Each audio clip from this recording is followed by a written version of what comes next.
Presiden Prabowo Subianto resmi meluncurkan Badan Pengelola Investasi BPI Daya Anagata Nusantara atau Danantara Indonesia.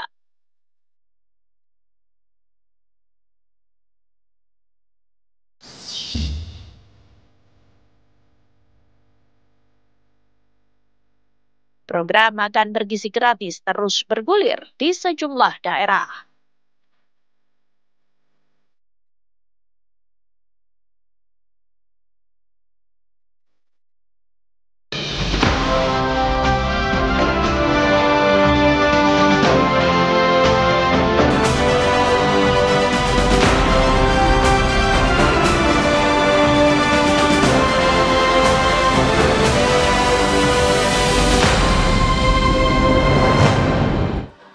Selamat sore pemirsa, kabar Merah Putih edisi Senin 24 Februari 2025 hadir menjumpai Anda.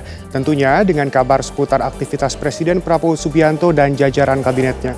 Saya, Shena Damayana, akan menemani Anda selama 1 jam ke depan. Dan pemirsa, inilah kabar Merah Putih selengkapnya untuk Anda.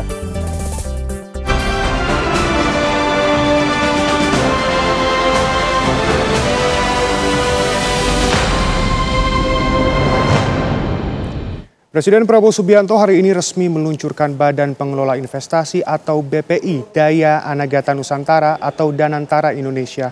Peluncuran Danantara turut dihadiri mantan Presiden dan mantan Wakil Presiden.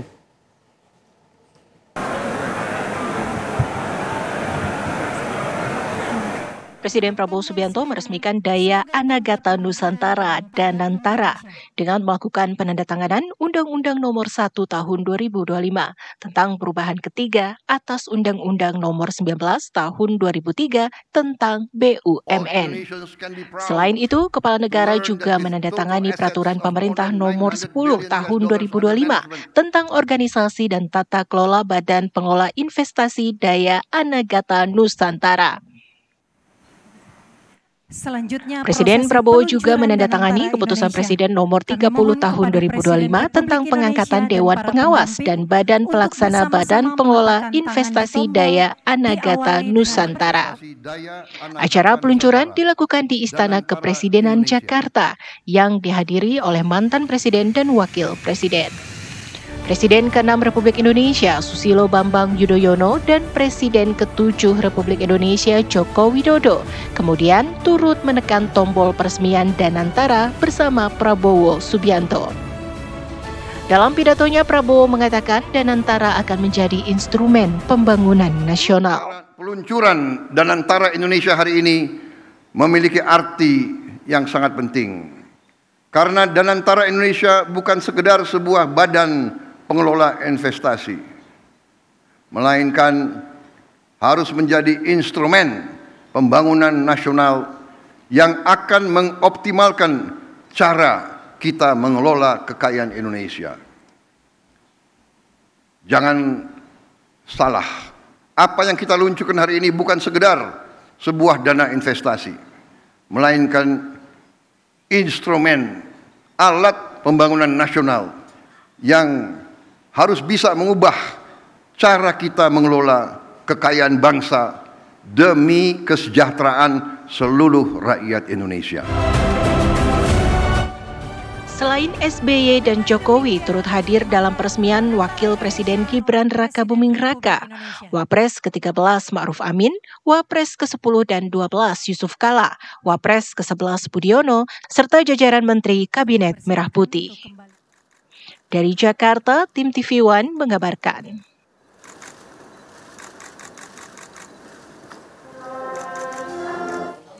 Presiden Prabowo Subianto secara resmi meluncurkan Badan Pengelola Investasi Daya Anagata Nusantara atau Danantara. Danantara diproyeksikan menjadi instrumen penting dalam pembangunan ekonomi nasional melalui pengelolaan dan investasi strategis aset negara.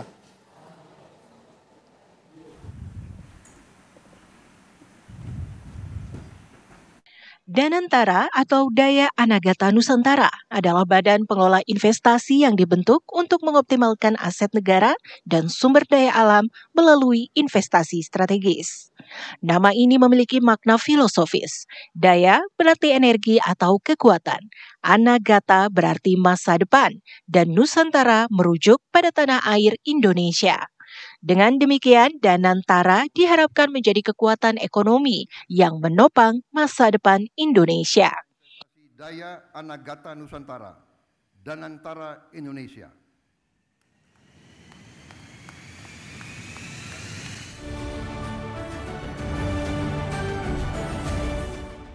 Tujuan utama Danantara adalah mengonsolidasikan dan mengoptimalkan pengelolaan aset BUMN untuk meningkatkan pertumbuhan ekonomi Indonesia.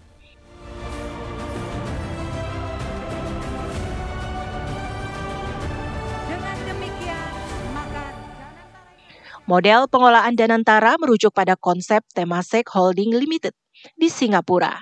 Temasek merupakan badan pengelola investasi di luar anggaran pendapatan dan belanja negara APBN. Danantara menjadi lembaga yang dipersiapkan untuk mengelola aset hingga 900 miliar dolar Amerika Serikat atau sekitar 15.000 triliun rupiah.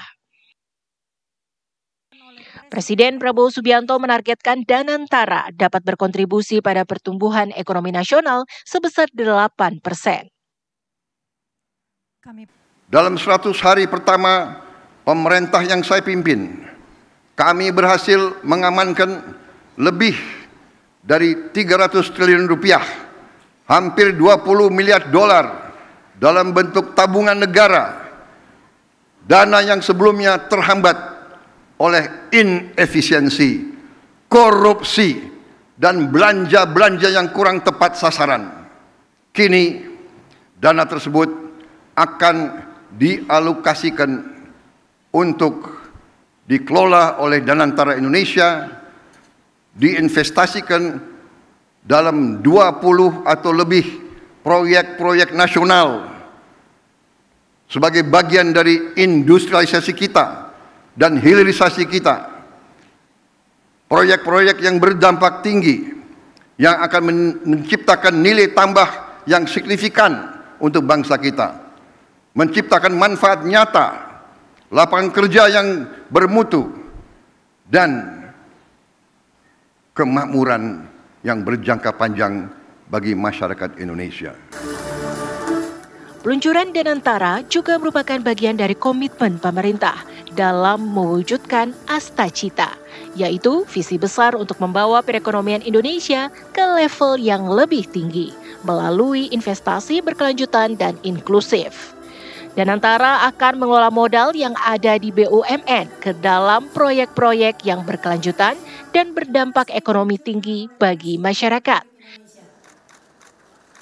Nantinya akan terdapat 7 badan usaha milik negara BUMN yang akan dikelola oleh Danantara pada tahap operasional. Tim TV One mengabarkan.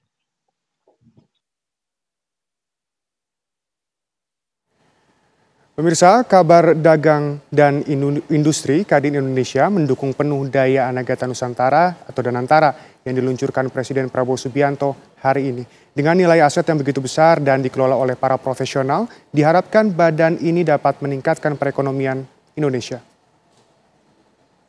Assalamualaikum warahmatullahi wabarakatuh. Salam sejahtera untuk kita semua. Om Swastiastu, Namo Buddhaya, salam kebajikan. Saya Anindya Bakri, Ketua Umum Kadin Indonesia, ingin menyampaikan dukungan penuh kepada peluncuran Danantara. Ada 3 alasan mengapa Kadin Indonesia mendukung Danantara. Yang pertama, skala. Dengan aset under management 900 miliar dolar, skala ini menjadi kompetitif secara global. Dan yang kedua adalah profesionalisme. Karena dibentuk sebagai fund management, Danantara ini bukan saja bisa mendapatkan talenta profesional untuk menjalankan di bidangnya, tapi bisa berpikir secara strategis investasi mana yang membawa manfaat terbesar buat Indonesia. Dan yang ketiga adalah fleksibilitas untuk melakukan kolaborasi dengan perusahaan-perusahaan dalam negeri dan luar negeri supaya strategi dan juga implementasinya jitu dan terlaksana. Sekali lagi, maju terus Danantara, saya yakin akan bisa meningkatkan investasi, perdagangan, dan ujungnya perekonomian Indonesia. Wassalamualaikum warahmatullahi wabarakatuh. Peresmian Badan Pengelola Investasi Danantara di Istana Negara turut dihadiri sejumlah pengusaha. Salah satunya tokoh nasional Abu Rizal Bakri. Ditemui usai acara peresmian Danantara, Abu Rizal Bakri menilai Danantara bisa membuat perekonomian Indonesia semakin baik. Selain itu, ARB juga berharap Danantara bisa menggerakkan ekonomi Indonesia hingga ke daerah-daerah. ARB pun optimis Danantara bisa membuat Indonesia lebih baik ke depan. Bapak tadi kan ikut pemaparan sambutan Pak Prabowo yang Bapak lihat. Ya, harapannya Danantara bisa membuat Indonesia makin maju, membantu Indonesia makin maju. Dengan terkumpulnya dana yang sebegitu besar, insya Allah bisa menggerakkan roda-roda ekonomi di Indonesia sampai daerah-daerah mudah-mudahan. Bapak tadi kan ikut pemaparan sambutan Pak Prabowo, yang Bapak lihat sendiri dari paparan Pak Prabowo ini semangatnya seperti apa? Luar biasa semangat Pak Prabowo, memang sangat beliau untuk rakyat luar biasa. Ya, terima kasih. Lalu apa keuntungan dari didirikannya Danantara bagi perekonomian Indonesia? Saat lagi kita hadirkan ekonom Universitas Indonesia, Fitra Faisal Hastiadi. Tetap bersama kami.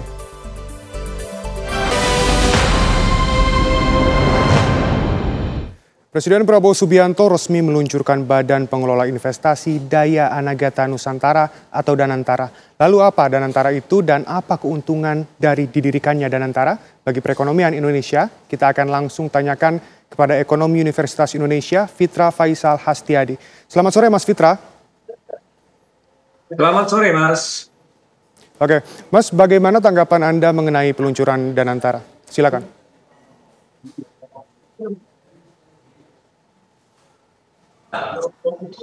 Ya, saya rasa ini suatu hal yang tentunya sangat kita nantikan ya, karena sekali lagi kalau kita merujuk pada target pemerintah untuk mengejar target pertumbuhan ekonomi 8%, ya hitungan saya itu setidak-tidaknya kita butuh 10.000 triliun for the next 5 years yang terbagi menjadi 6 core infrastructures.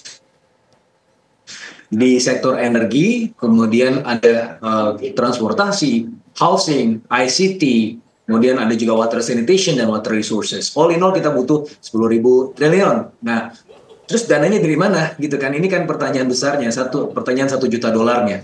Dan kalau tidak ada hal-hal yang sifatnya out of the box, maka ya kita akan terpenjara di pertumbuhan ekonomi yang segitu-segitu aja ya, 5%-an ya. Terakhir kita masih tumbuh untungnya 5,03%, tapi itu tidak cukup ya. Karena untuk escape from middle income trap, kita butuh lebih tinggi dari itu pertumbuhan ekonominya. Dan oleh karenanya kita sekarang dengan ada Danantara, tentu ini menjadi suatu fondasi atau modalitas untuk ke arah sana. Kalau kita lihat dari asset under management-nya saja, itu kan diekspektasikan menjadi 900 billion US dollar. Assuming sekarang yang ada 7 ya, yang diklasifikasi yang paling besar, yang udah masuk di sistem Danantara, itu all in all 560 sampai 600 billion US dollar. Tapi kemungkinan besar itu akan bertambah sampai 900 billion dollar. Assuming that is true ya, kalau misalnya itu betul, berarti dari 900 billion US dollar itu kita menjadi semacam pengelola dana terbesar nomor 4 di dunia ya. Setelah Norwegia, kemudian ada China, Norwegia itu 1,7 triliun US dollar dengan pension fund-nya. Kemudian ada China ya, 1,2 triliun US dollar, dan yang ketiga ada Uni Emirat Arab. Nah, nomor 4-nya Danantara. Ya, kalau berhasil, artinya ini adalah suatu pengikat dan juga penarik investor untuk masuk juga ke dalam negeri. Jadi kalau tadi saya sampaikan bahwa kita punya kebutuhan investasi 10.000 triliun, kalau dari sisi 900 billion US dollar itu artinya kan 14.000 triliun. Itu sebenarnya menjadi semacam umpan untuk kemudian menarik investasi-investasi asing masuk ke Indonesia. Dan juga tidak kalah pentingnya adalah kita juga melihat bagaimana APBN selama ini sangat terbebani oleh program-program yang seharusnya bisa dilakukan oleh sektor swasta atau korporat. Dan oleh karenanya ini akan menjadi semacam off balance sheet ya. Pemerintah tidak harus kemudian bangun infrastruktur, pemerintah tidak harus bangun ini dan itu diserahkan saja kepada korporat gitu kan. Dan kemudian bentuknya lebih ringkas dan kemudian lebih objektif ya dalam menilai rate of return-nya dan seterusnya. Saya rasa ini menjadi suatu peluang yang besar untuk kemudian memacu pertumbuhan ekonomi kita even more ya, di atas 5%. Begitu Mas. Oke, ini pengelola dana keempat terbesar di dunia ini justru menjadi keputusan yang sangat besar. Lalu apa keuntungan didirikan dari Danantara ini yang lebih detail lagi?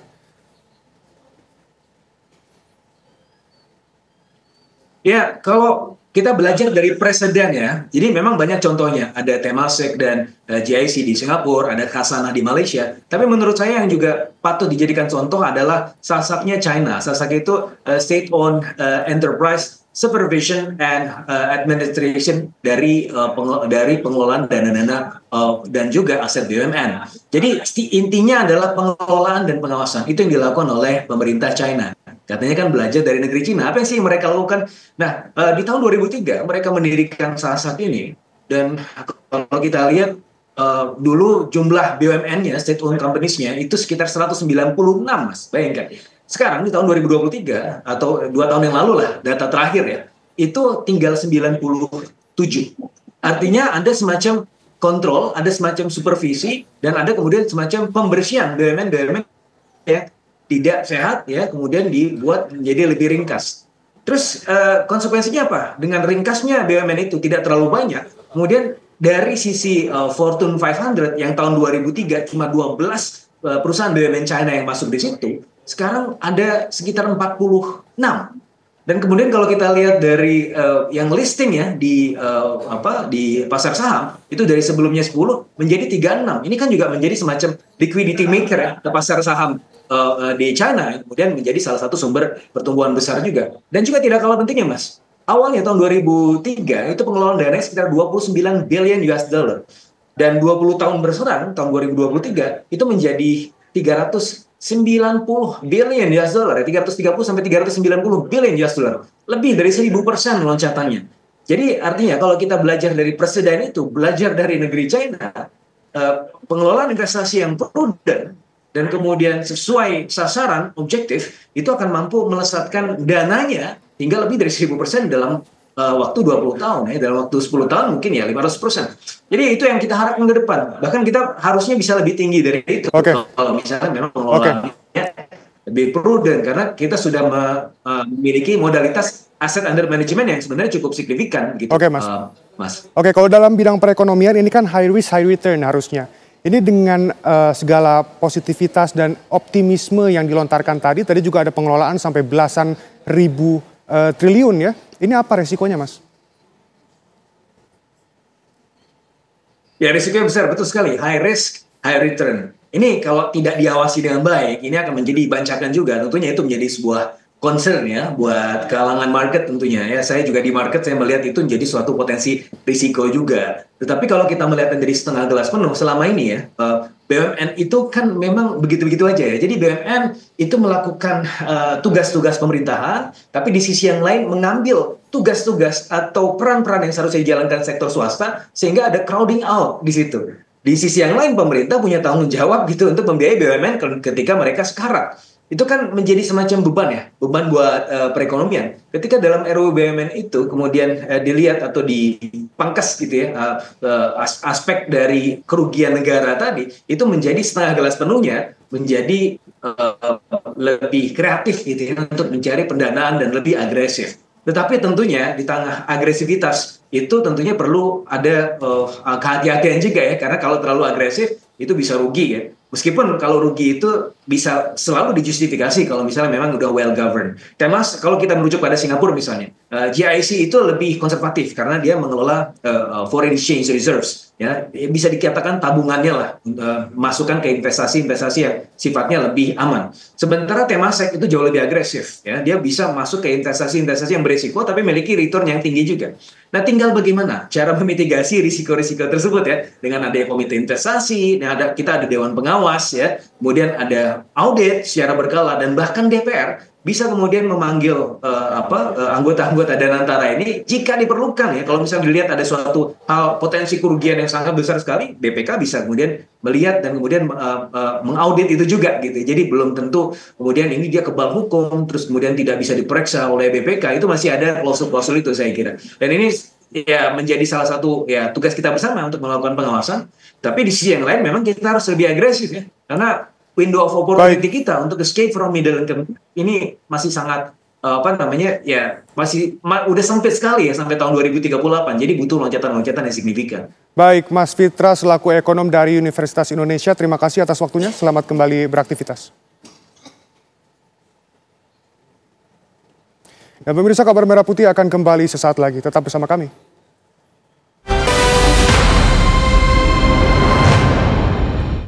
Pemirsa, Kabid Humas Polda Jawa Tengah Kombes Pol Artanto menegaskan bahwa polisi tidak pernah meminta Ben Sukatani membuat klarifikasi di bawah tekanan. Menurutnya, polisi menghargai kritik yang membangun.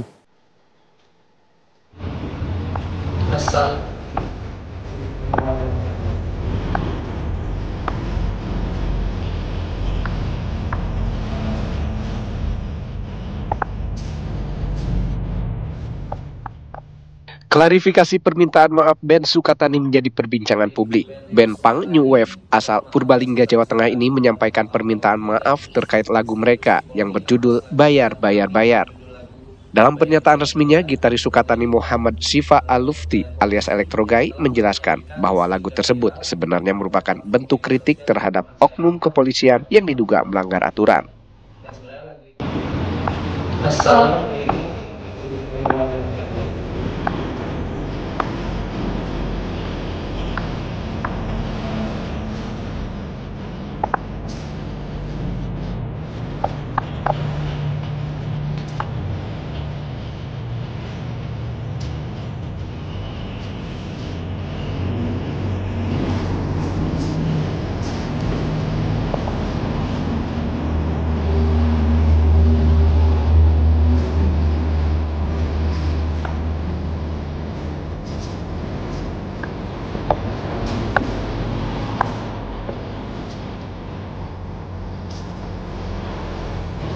Saya Muhammad Sifa Al-Lufti, sekali lagi mohon maaf.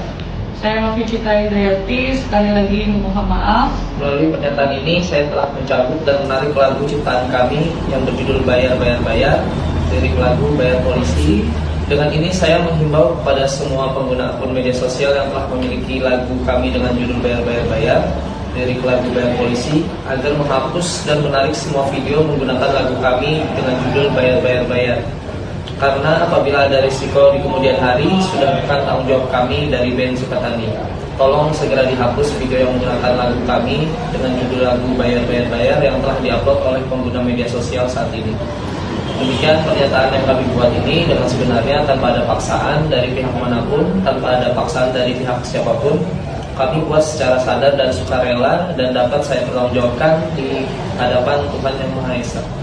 Kami yang membuat pernyataan ini Muhammad Sifa Al-Lufti, Novi Citra Hidayati. Wassalamualaikum warahmatullahi wabarakatuh.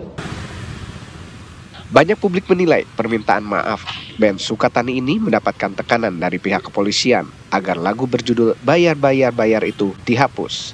Namun hal itu dibantah Kabid Humas Polda Jawa Tengah Kombes Pol Artanto. Ia menegaskan bahwa Polri bukan institusi yang anti kritik dan justru menghargai kritik yang bersifat membangun. Pihaknya juga menyatakan bahwa pertemuan dengan band Sukatani dilakukan semata-mata untuk memahami pesan yang ingin disampaikan melalui lagu mereka. Artanto juga menegaskan bahwa tidak ada permintaan dari pihak kepolisian agar band tersebut membuat video klarifikasi, apalagi adanya tekanan dalam bentuk apapun. Kita kemarin memang sempat klarifikasi terhadap band Sukatani itu sendiri, dan hasil klarifikasi kepada grup band tersebut, kita menghargai kegiatan untuk berekspresi dan berpendapat melalui seni, dan kemudian melalui seni tersebut atau pendapat atau kritikan tersebut, Polri tidak anti kritik. Polri menghargai kritik tersebut sebagai masukan untuk perbaikan. Dan kemudian kedua, bahwa kritikan tersebut sebagai bukti bahwa mereka cinta terhadap Polri. Dan ketiga, yang mengkritik terhadap Polri yang sifatnya membangun dan untuk perbaikan itu akan menjadi temannya Bapak Kapolri. Jadi kita sini sangat apresiasi, menghargai kritikan-kritikan yang diberikan kepada pihak kepolisian. Lagu berjudul Bayar, Bayar, Bayar yang diciptakan dan dinyanyikan band Sukatani sempat viral di media sosial. Lagu tersebut mengandung lirik kontroversial dengan frasa bayar polisi yang memicu berbagai reaksi di masyarakat. Dari Semarang, Jawa Tengah, Didit Kordias, TV One mengabarkan. Ketua Komisi 3 DPR RI, Habibur Rahman membuat video Untung Ada Polisi. Dalam video tersebut, Habibur Rahman memaparkan pentingnya negara memiliki aparat kepolisian. Menurut Habibur Rahman, video tersebut merupakan ekspresinya dan merupakan salah satu hak kebebasan menyampaikan pendapat. Untung ada polisi.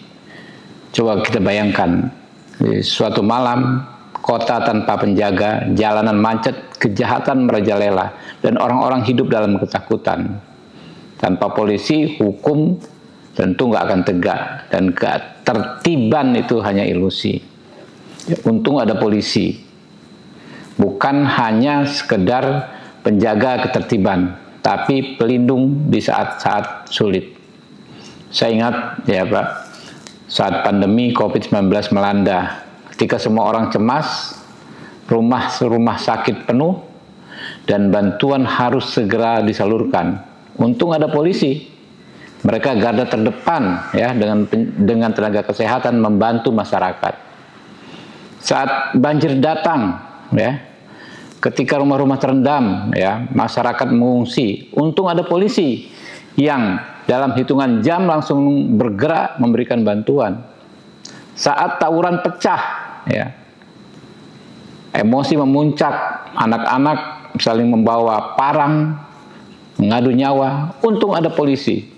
Ya, saat jutaan orang mudik terjebak macet, ya, ada bantuan. Siapa lagi kalau bukan polisi? Ya. Kemudian saat pemilu atau pemilu kada, saat ada kesulitan bagi penyelenggara pemilu untuk mengantarkan logistik pemilu dan mengawal ketertiban pemilu, untung ada polisi. Ya. Ada anak yatim kelaparan nekat mencuri pisang demi adiknya, ya, alih-alih di penjara, anak tersebut justru diangkat anak oleh polisi. Pemirsa, kabar dari retret di Akmil Magelang, Jawa Tengah akan kami hadirkan sesaat lagi. Tetap bersama kami.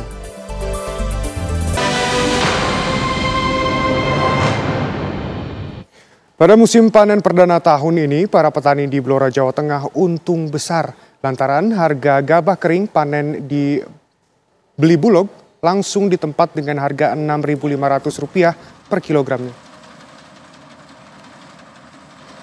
Desa Tawangrejo, Kecamatan Tunjungan, para petani bisa bernafas lega. Dibanding panen tahun sebelumnya, mereka kini menikmati keuntungan dengan jaminan harga yang layak dari pemerintah. Gabah yang mereka panen langsung dijemput oleh Bulog Cabang Pati wilayah Blora, sehingga panen padi benar-benar terserap maksimal. Para petani berharap jaminan harga ini bisa berlangsung berkelanjutan sehingga para petani bisa sejahtera.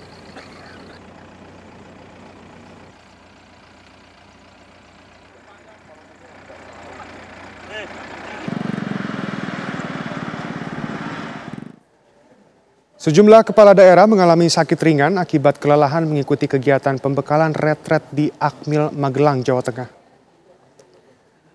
Pada hari keempat retret kepala daerah, sebanyak 10 peserta dirujuk ke Rumah Sakit Tidar Magelang setelah mendapatkan penanganan di pos kesehatan lingkungan retret Akmil. Kebanyakan para pejabat yang sakit ini dengan keluhan demam, sakit kepala, dan nyeri perut. Saat diperiksa oleh dokter pos kesehatan, sebagian pejabat tersebut diketahui menyandang kadar gula darah tinggi dan tensi darahnya mengalami kenaikan. Menurut keterangan Wamendagri Bima Arya, para kepala daerah yang sakit sudah kembali ke tenda dan mengikuti kegiatan pembekalan.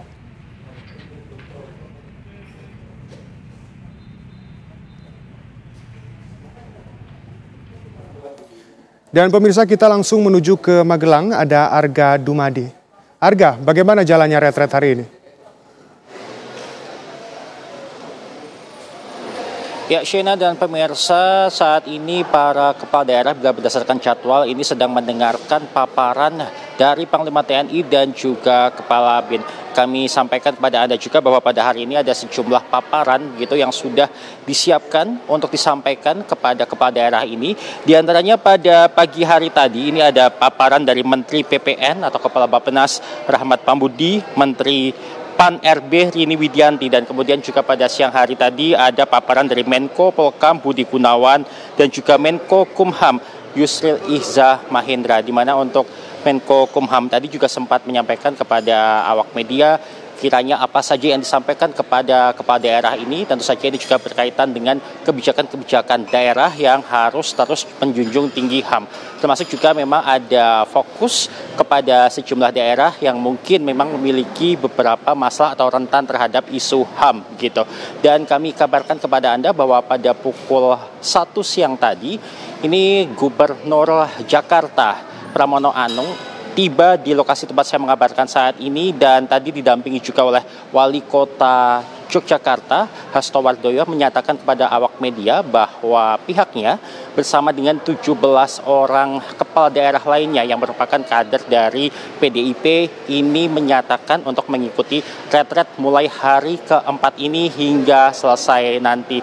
Dan kami pun juga hingga saat ini masih menunggu juga bila ada kader-kader dari PDIP yang akan datang lagi. Karena memang terhitung pada malam hari tadi ini juga sudah ada 17 lainnya kader PDIP yang datang ke lokasi ini untuk mengikuti retret. Dan informasi dari Pramono Anung tadi juga bahwa ada juga ini daerah yang tidak mengirimkan kepala daerahnya namun mengirimkan sekdanya karena memang ada alasan tertentu yang sudah disampaikan begitu. Dan juga Pramono Anung tadi sempat menyampaikan ucapan terima kasih kepada pihak Kemendagri, kepada Menteri Dalam Negeri dan juga Wakil Menteri Dalam Negeri atas kesabaran mereka begitu hingga pada akhirnya ini sejumlah kader PDIP yang sudah terpilih sebagai kepala daerah akhirnya memutuskan untuk mengikuti retret pada hari ini. Untuk sementara demikian, kembali ke Jakarta. Baik, Arga Dumadi langsung dari Magelang. Pemirsa, Kabar Merah Putih akan kembali sesaat lagi. Tetap bersama kami.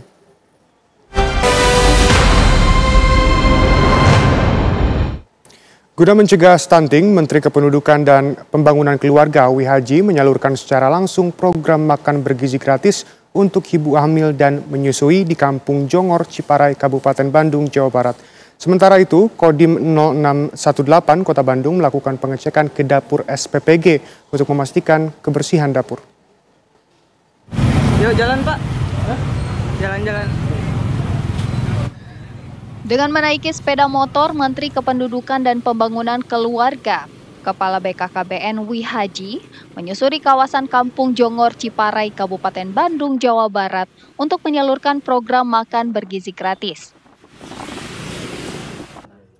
Penyaluran makan bergizi gratis tidak hanya untuk siswa sekolah saja, tetapi kali ini sasarannya disalurkan untuk ibu hamil, ibu menyusui, dan balita non-PAUD. Wihaji mendatangi rumah warga satu persatu untuk memberikan secara langsung paket makan bergizi gratis.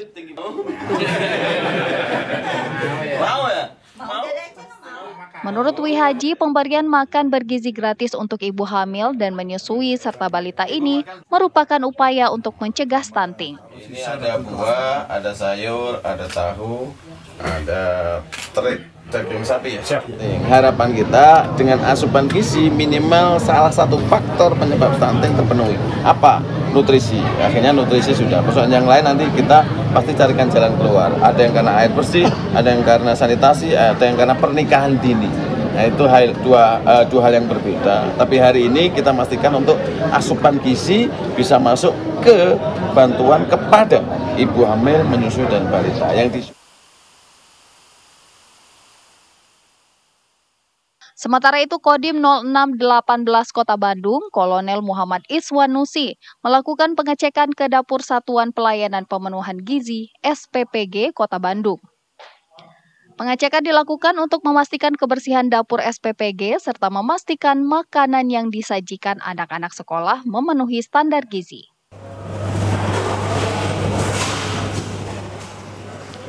Di Kota Bandung sendiri ada 14 titik dapur pelayanan makan bergizi gratis yang melayani 76 sekolah, baik SD, SMP, maupun SMA. Setiap harinya dapur SPPG tersebut membuat lebih dari 3.000 paket makan bergizi gratis.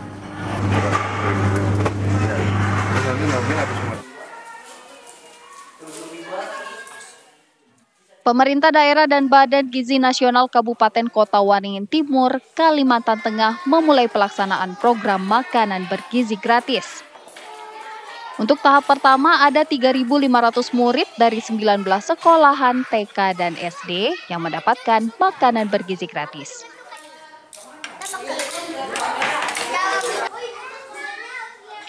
Di sekolah TK Pembina yang berlokasi di Jalan Ahmad Yani Sampit, 82 murid mendapatkan makanan berupa nasi putih, sayuran, daging ayam, tahu, dan buah jeruk.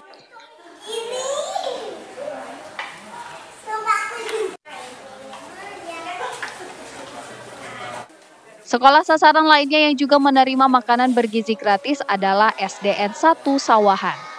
Penyalurannya diawasi langsung oleh Wakil Bupati Irawati. Tim TV One mengabarkan.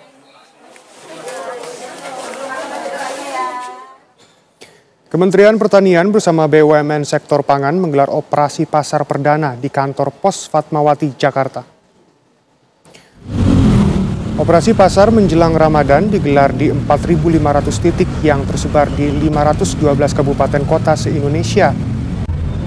Hal ini merupakan upaya pemerintah untuk menyediakan kebutuhan bahan pokok bagi masyarakat dengan persediaan yang memadai dan harga yang murah.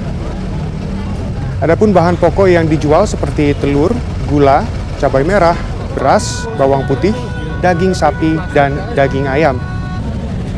Pemerintah meminta penjual untuk tidak menjual bahan pokok di atas harga eceran tertinggi.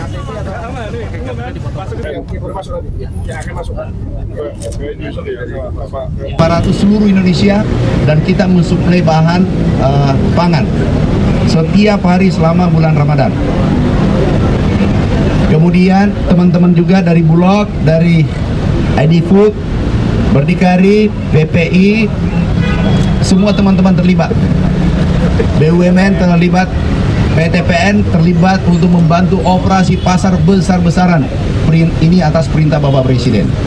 Saudaraku, sahabatku, ini pesan penting kepada seluruh sahabatku pengusaha se-Indonesia.